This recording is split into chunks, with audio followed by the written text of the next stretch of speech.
Goussainville dans le Val d'Oise, résidence Ampère, une des cités les plus difficiles du nord de Paris. Voiture incendiée, bagarre avec la police, deal, consommation de drogue, c'est le quotidien des habitants. 2 ans plus tôt, une femme a tenté d'y mettre fin. Elle s'appelle Irène Henneton.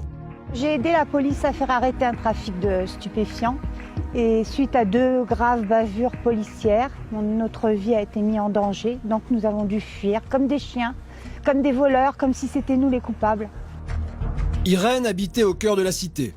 Il y a 2 ans, elle dénonce les trafiquants du quartier. Mais elle est repérée par les dealers. Elle devra fuir. Quand tu donnes quelqu'un, ça se passe jamais bien. Ça se passe jamais bien. Tu peux pas donner quelqu'un et dormir tranquille. Tu dormiras jamais tranquille. Tout commence en 2006. Irène vit depuis 15 ans dans la cité. Elle l'a vu se dégrader avec le temps. En bas de son immeuble, un groupe de jeunes s'est installé. Ils sont bruyants, surtout la nuit.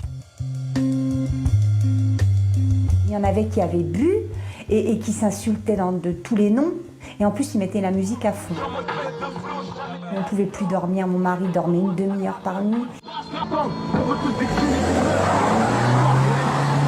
Il y avait une voiture qui s'arrêtait, il leur donnait une barrette de shit, il y avait de l'argent qui venait par derrière, quoi.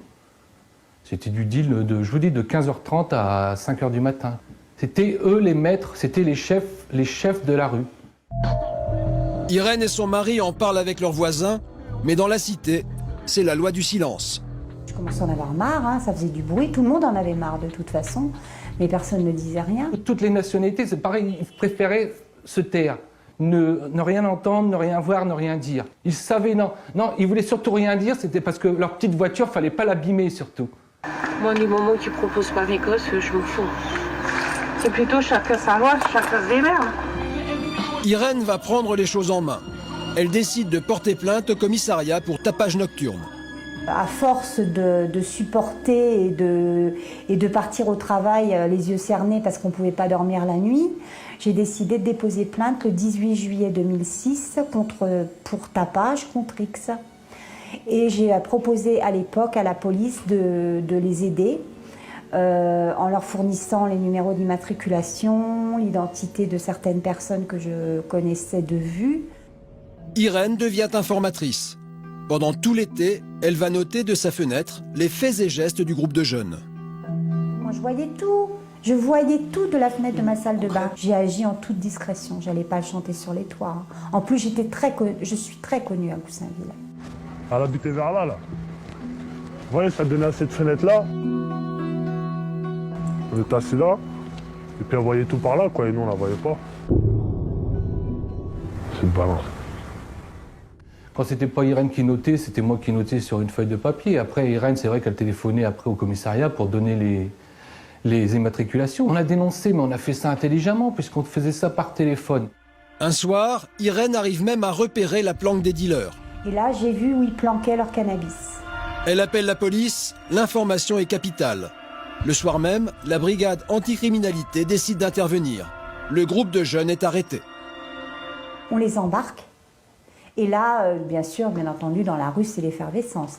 Moi, j'étais contente, parce que je me disais, ça y est, c'est fini, on est tranquille. 2 heures après, il était 22h30 à peu près, on vient toquer à ma porte, et là se présente devant moi un homme de la BAC. Irène doit rejoindre immédiatement le commissariat pour être entendue. Mais la police fait l'erreur de venir la chercher dans une voiture estampillée police. Quand j'ai vu à la fenêtre que c'était une voiture sérigraphiée, j'ai dit ça y est, là c'est la merde. Ça va être la merde. Je crois même que j'ai même dit à ma fille, j'ai dit ça va être la merde. Ils sont venus la chercher devant nous. Elle est montée, elle est allée au commissariat, et voilà, ça s'est passé comme ça. Irène, elle aussi, a compris. Elle sait qu'elle est identifiée par les jeunes de la cité. Croyez-moi, j'avais la trouille parce que je me suis dit, de toute façon, ma petite fille, quand tu vas rentrer chez toi, tout le monde va être là pour bien regarder et bien t'identifier. De toute façon, le type qui m'auditionnait savait très bien qu'il avait fait une grosse connerie. Il savait très bien, il s'en doutait. Irène rentre chez elle au cœur de la nuit. Et le lendemain, une nouvelle audition va aggraver la situation. On entre dans le hall du commissariat de police et là se trouvent les parents des dealers les amis des dealers. Et comme tout le monde savait déjà que c'était moi, je me suis cachée dans une pièce tellement j'ai eu peur. Et je vais même vous dire, j'ai presque fait pipi sur moi parce que j'ai eu la trouille de ma vie. Parce que je me disais, si j'étais pas dans un commissariat de police, c'est sûr, ils m'auraient tuée. À partir de ce moment-là, Irène va subir la haine de la cité. Et quand on est sorti du commissariat de police, il y a 2 jeunes un peu plus loin du commissariat qui nous ont interpellés, qui m'ont dit « t'es grillé à mort ». Tout le long de la route, jusqu'à la cité Ampère, il y avait des voitures qui se croisaient. On me faisait ça, on me criait « balance, putain, on va te tuer, t'es grillé à mort ». Tout ce que j'ai pu entendre, vous ne pouvez pas vous imaginer. On a compris que c'était elle qui avait donné, quoi. On a fait quoi? Et le soir, on recevait des pierres. Des pierres ou des bâtons. Parce que je me rappelle, à l'époque, on jetait des bâtons et ça les plantait dedans. Ça sonnait, ça voulait monter, casser la porte. C'est parce qu'elle n'a pas parlé. Pourquoi elle parle? Si elle n'est pas contente, elle déménage. Ça ne la concerne pas, ça, normalement. Je sais pas, moi, les habitants, ça ne les concerne pas, ça.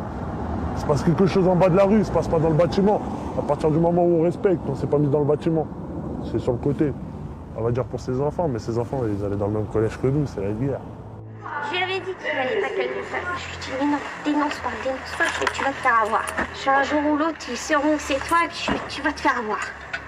Et ils m'ont fait comprendre par interphone, certains, je ne sais pas qui, qu'ils allaient m'avoir un jour ou l'autre parce qu'ils connaissaient nos horaires, quoi. Aussi bien les miens que ceux de ma femme, quoi. On m'a dit « demain c'est la rentrée, fais gaffe à tes gosses ». L'enfer va durer 2 mois. Irène et son mari se mettent en congé maladie. La famille va vivre pratiquement enfermée dans l'appartement. On nous a laissé choir. La police, elle n'a rien fait pour nous. Je pensais que j'allais être protégée. Pour moi, la police, c'est la protection. J'étais loin de m'imaginer que ça se passerait comme ça. Elle avait peur de sortir, ses enfants ne sortaient plus, ils n'allaient plus à l'école. Ouais, elle allait se faire tuer ici. On prenait un couteau, une bombe lacrymogène, et puis mon mari descendait, moi de la fenêtre, je le guettais. Pour descendre les poubelles, parce que j'avais peur qu'on attaque mon mari, j'avais peur qu'on lui fasse du mal. Devant cette situation intenable, 2 mois après son audition par la police, Irène jette l'éponge. Elle quitte la cité et trouve une petite maison à louer en province, dans un endroit tenu secret. Si Irène doit changer de vie, c'est d'abord, selon elle, à cause de la police. Ces auditions auraient dû être faites sous le sceau du secret. Elle aurait pu être un témoin anonyme, comme le prévoit une loi en vigueur depuis 2004. Sans travail, la famille est aujourd'hui dans le désarroi le plus total. Je suis au chômage là, depuis 2 années, quoi.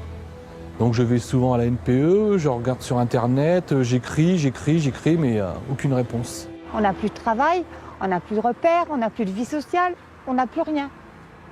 On n'a plus rien. Plus rien du tout. J'ai rien à faire ici, ma vie elle n'est pas ici. Ma vie elle est chez moi, à ma maison, et à mon travail, avec mes collègues de travail, avec mes enfants, de l'école, avec ma famille. Là il n'y a rien. Et c'est la mort ici. C'est la mort à petit feu. Ah, si je pouvais le tenir, le gars qui est venu me chercher chez moi. Croyez-moi, il passera un sale quart d'heure. Depuis, Irène a attaqué l'État pour fonctionnement insatisfaisant des services de police. Elle a obtenu 110 000 € de dédommagement. Peu de choses pour elle, au regard du préjudice. En 2006, les dealers dénoncés par Irène sont condamnés pour trafic de stupéfiants. Les principaux responsables passent 4 mois en prison. Mais dans la cité, rien n'a changé. Malgré qu'elle a déménagé, il y a toujours le trafic. Depuis, la loi du silence est retombée dans la cité. Irène a cru bien faire en dénonçant les trafiquants. Pour elle, le résultat est dramatique. Tant qu'on ne m'aura pas rendu justice, j'aurai pas d'avenir. Tant que j'aurai pas de travail, j'aurai pas d'avenir.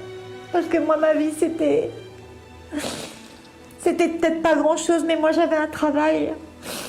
Je me sentais utile.